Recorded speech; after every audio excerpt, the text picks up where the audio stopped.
stories.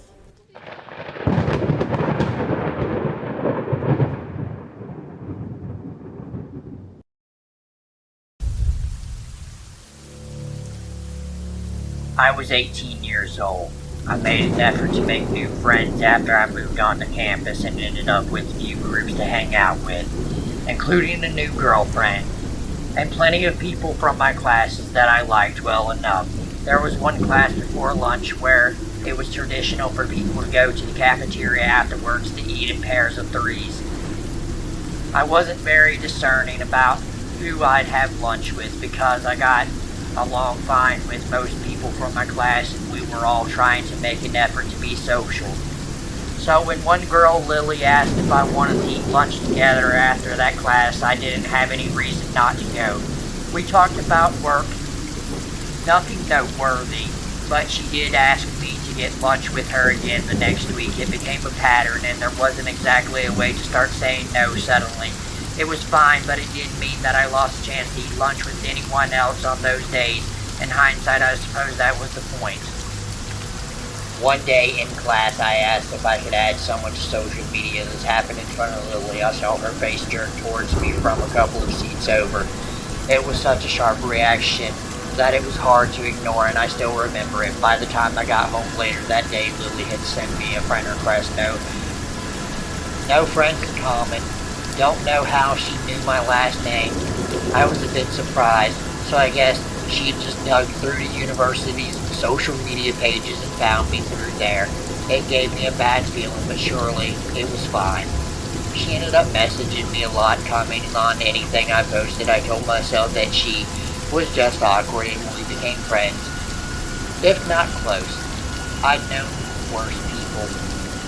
She still always got me to go eat lunch with her after our one shared class.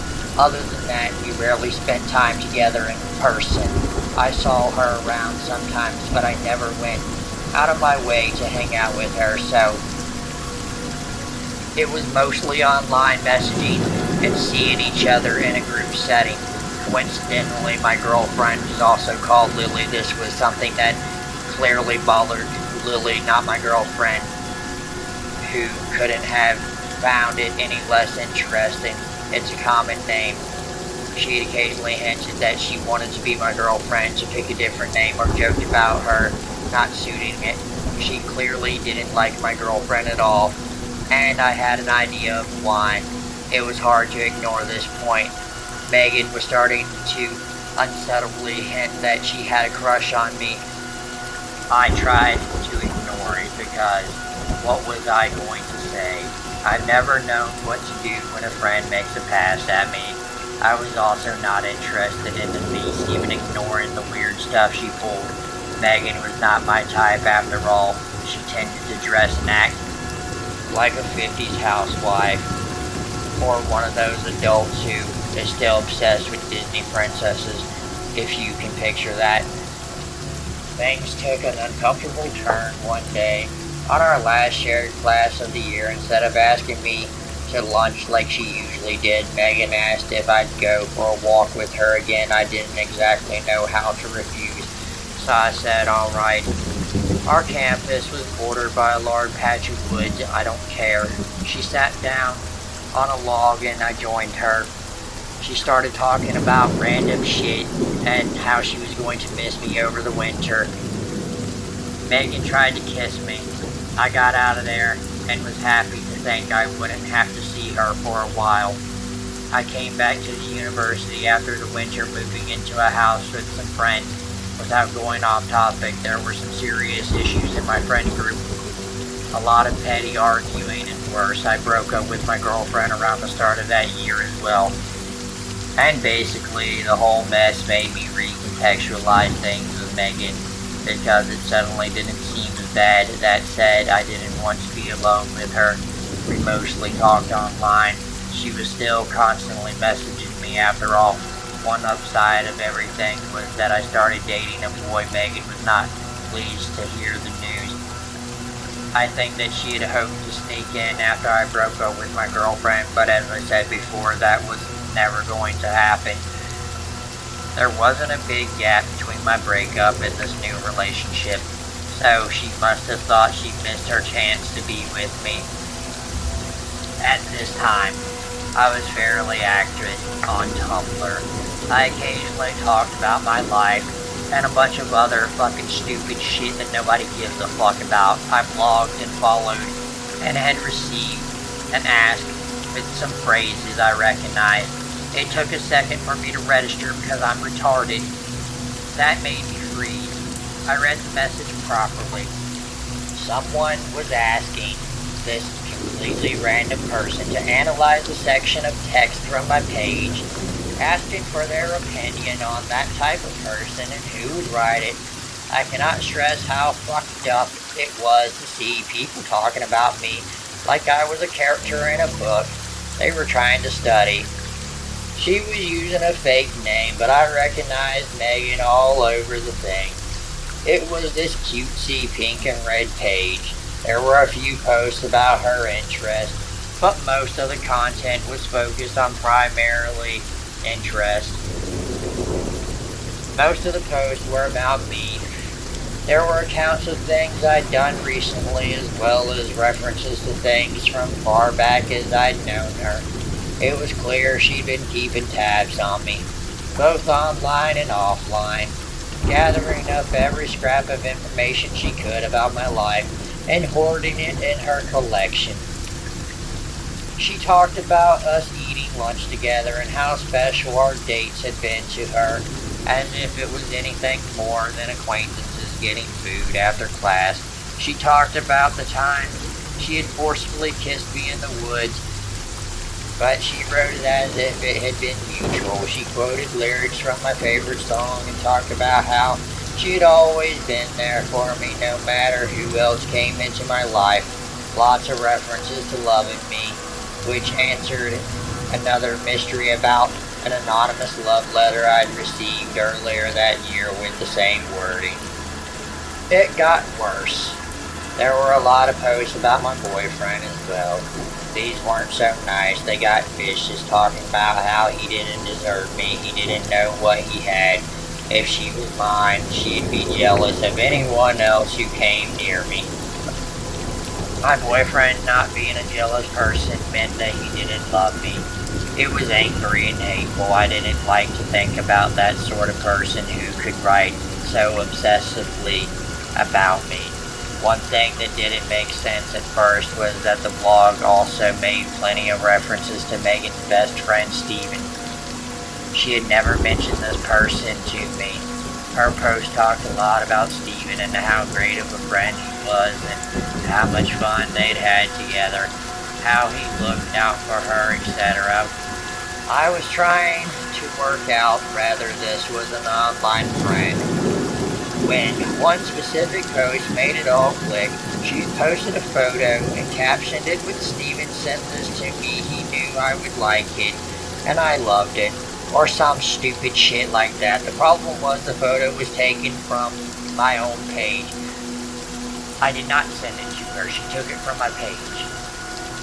She split me into two people. In her messed up fantasy life, I was both the perfect best friend who was willing to look out for her, and I was her soulmate who was bound to end up with her when I finally got over my own self. And whenever I got over my boyfriend and all the other easy girls I hung out with that she made dozens of posts complaining about. I sent Megan a message confronting her about the blog. She said nothing, and I cannot stress how weird it was to have found pages and pages dedicated to me, with her talking about how she was in love with me and would make sure we ended up together, slamming my boyfriend and building a fantasy life with two different versions of me in it. She clearly believed it to be real, then acting like it never happened. She said nothing. She didn't address it. She just changed the subject, even after I pushed. She deleted the page, of course, or at least changed the name and hid it, so I never found it again. It wasn't the end, though. I wasn't going to hang out with her anymore, but we were still shoved together in classes, and she had started to actually scare me with what she might do next. I'm kind of a paranoid person, of course you are. Knowing someone was obsessively keeping track of me for who knows how long freaked me out. The next thing she pulled was trying to seduce my boyfriend. It was an obvious, useless attempt that only made him uncomfortable. He told me about it right away. What was her plan there? Megan made sure to stay in my life the whole time I was at the university. There was a time when I tried to pull away from her, and she ended up starting numerous rumors about me and damaging my career opportunity. I put a lot of work into. I don't know what else she did behind my back, but it made me realize it was safer to let her think she was part of my life while ignoring her rather than doing something that would cause her to get angry. After I graduated, Megan still wanted to spend time together, but I knew I didn't have to now. I made excuses about work and barely talked to her after that point. I almost entirely stopped posting on social media that I knew she knew about. Of course, she didn't give up that easily. She tried to start conversations, asked me to meet up with her attempts I usually ignored. I didn't like to think she was still tracking me online, but she probably was. I don't know how, but she'd occasionally reference things I mentioned online somewhere she shouldn't have known about the last time we had a real conversation. She sent me a message out of nowhere. We hadn't spoken at all in months, and we hadn't talked about anything serious much longer than that. Thinking about that conversation still makes my skin crawl. I tried telling her not to pull this crap on me again, but she decided to change tactics. She sent photos of herself, followed by a bunch of messages, basically quoting back what I told her about myself in my past earlier. She was telling me these things as they had happened to her. She was role-playing as me. The worst part was that she seemed to believe it was real. Those things actually had happened to her, even when she was quoting me word for word.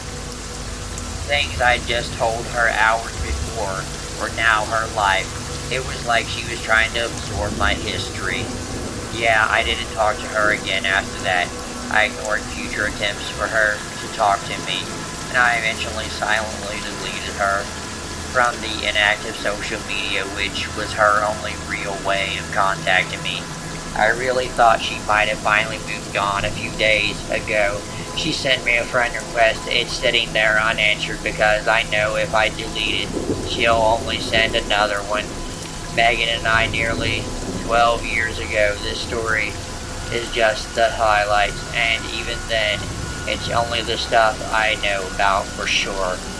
A lot happened behind my back I don't know about.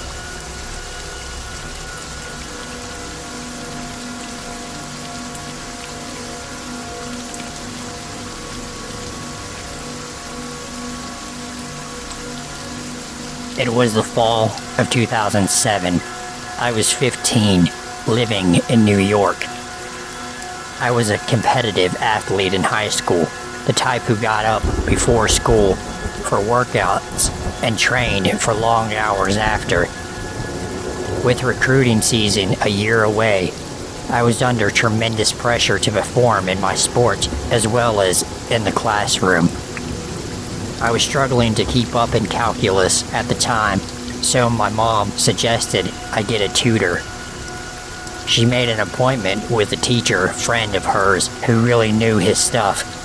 I'd been going to him regularly, probably 3 times a week for a month before I met Alex. Alex had the tutoring session after mine, and we'd cross paths every week. It had never been more than a glance and a smile, as I was incredibly shy and terrified of boys. He was tall, blonde, with piercing eyes, so naturally, I thought he was cute. One day, my tutor had to change his schedule and decided to book us together as we were learning the same topics in calculus. I was shocked and delighted when Alex started chatting with me afterwards and asked for my phone number. I had never had a boy pay attention to me in that way, and I was flattered that someone that cute wanted my number. Eventually, Alex and I began dating. Alex went to Catholic school in another town, but because he lived in the same town as I did, he took the bus every morning from my school to his. This gave us most mornings together, and he was able to meet my friends. I was a little taken aback when they didn't take to him like I did. They mentioned him seeming weird, and I got super defensive, but let it go. I realized that I'd been spending less time with them than I normally did and assumed they were jealous that I had a boyfriend. As time went on, things got more serious. We started experimenting sexually, and eventually I lost my virginity to him in the back of his Ford Escape. That's when things began to change. While Alex and I always talked regularly, he started getting over the top. He started getting over the top about staying in contact with me.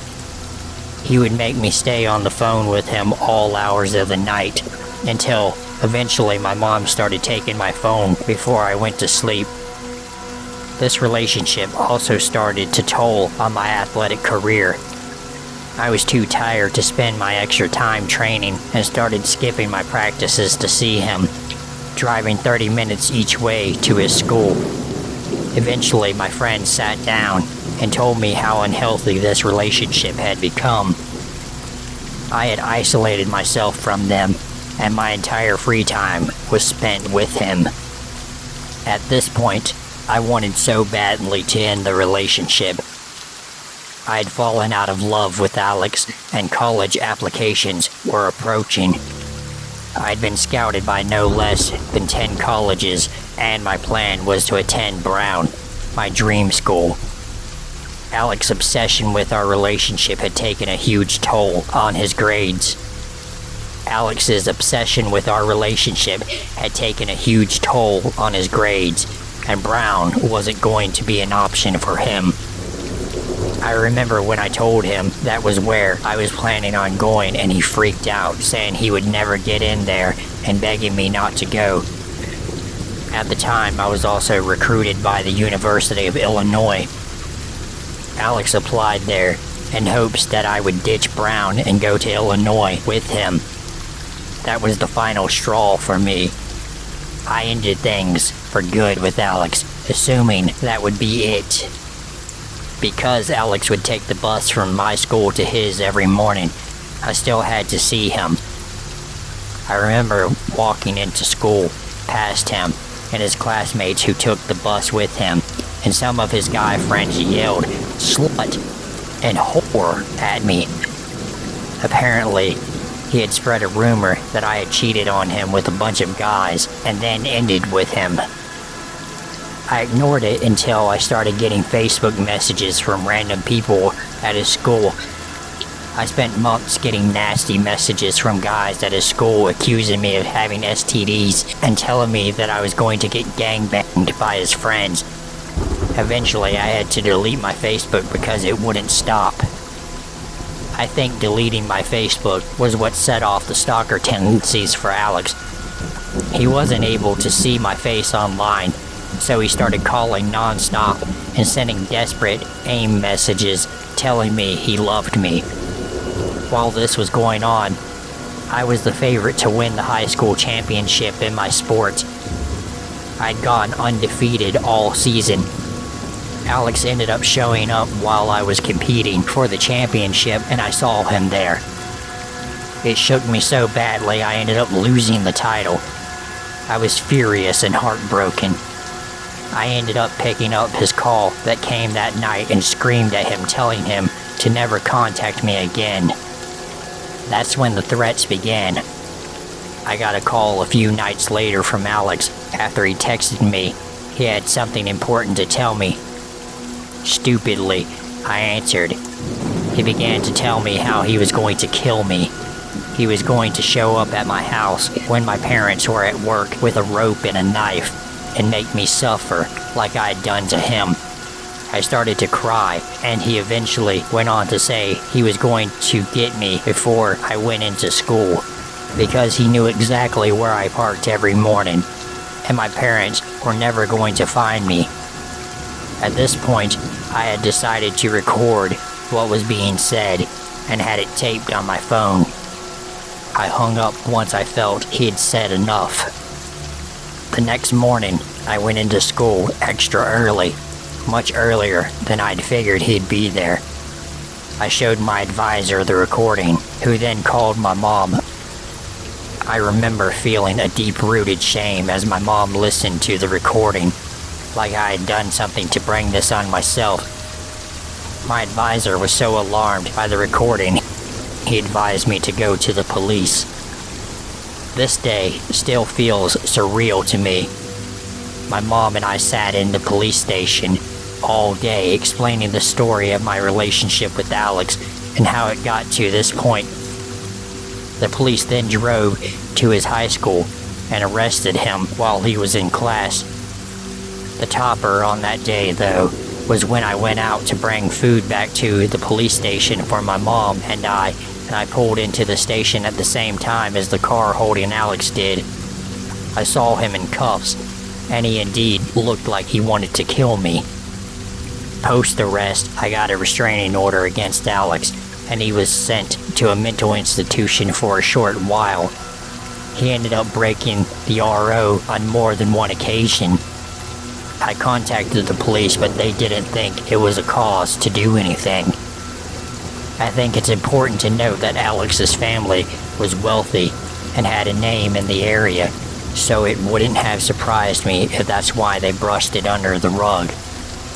I ended up attending Brown and had to inform them of the RO and let them know that Alex should not be allowed on campus.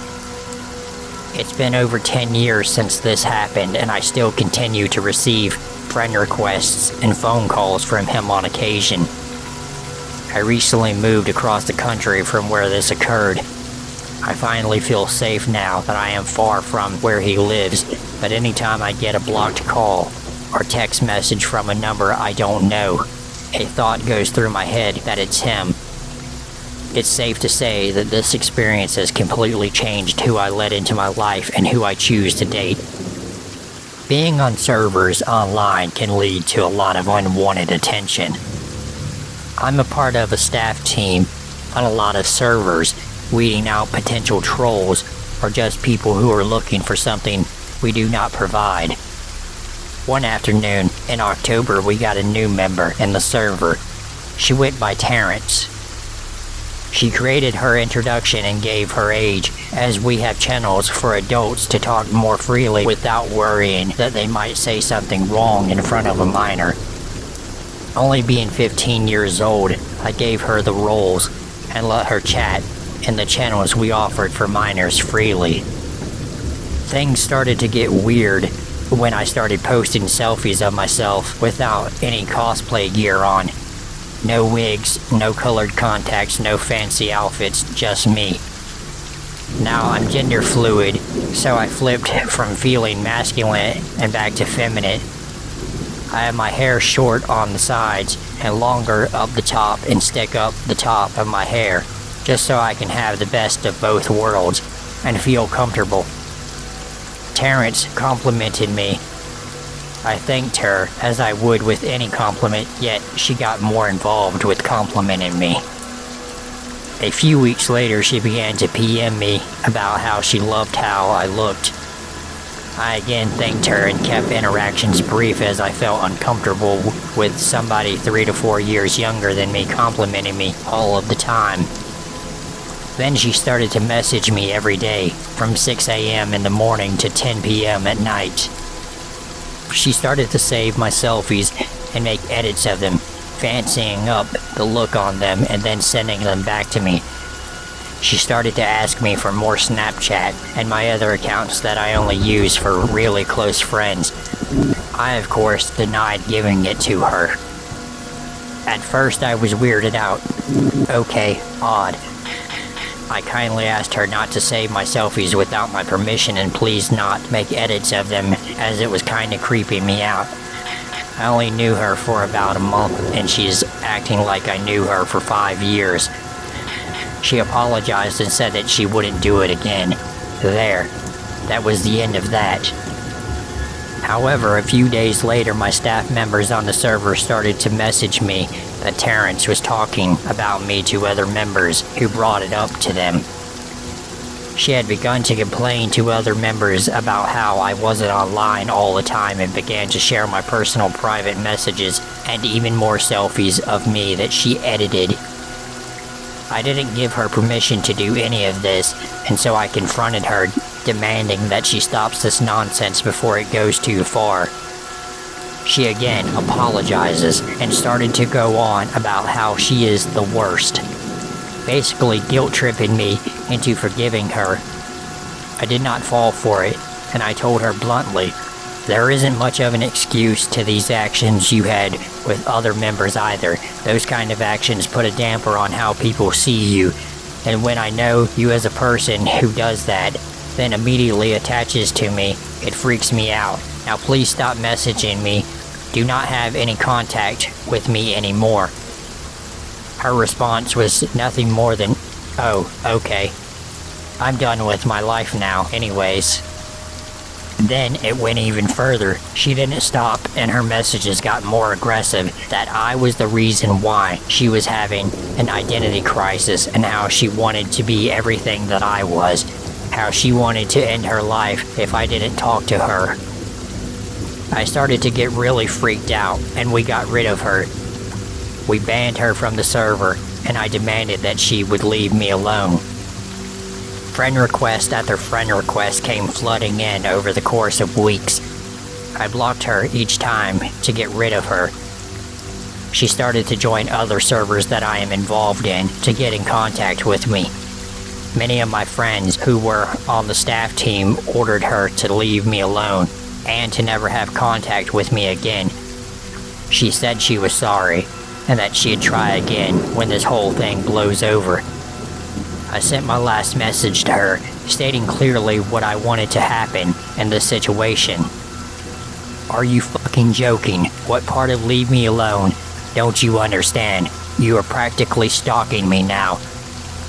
Let me make this clear yet again. I don't want anything to do with you. Leave me alone. You creep me out. Don't ever try to contact me again. This doesn't mean in a few months. It doesn't mean tomorrow. It means never contact me ever again. Nothing happened for months. I was on edge but relieved that it was over. I went on with my life and started college. The relaxation came to a sudden stop one day. I got friend requests on my personal account. On social media, these accounts that I did not have linked up to any sort of account. I used business or my animations. She messaged me things that I had never told her. She said that she wanted to meet up with a Tim Hortons that was on a main street near my house. She even named the street. I always said I was from Canada, but never gave the province or town I lived in. This was when it got worse. She started to harass my real-life friends to get her in contact with me. Every day, this 15-year-old would harass everybody I knew, including my own mother. She wanted to be in my life, but I wanted her out of my life. And then, it just stopped. Not too long ago, she tried to send me another friend request and I blocked her once more. Hopefully this situation is done. To that 15-year-old who doesn't understand when no really means no,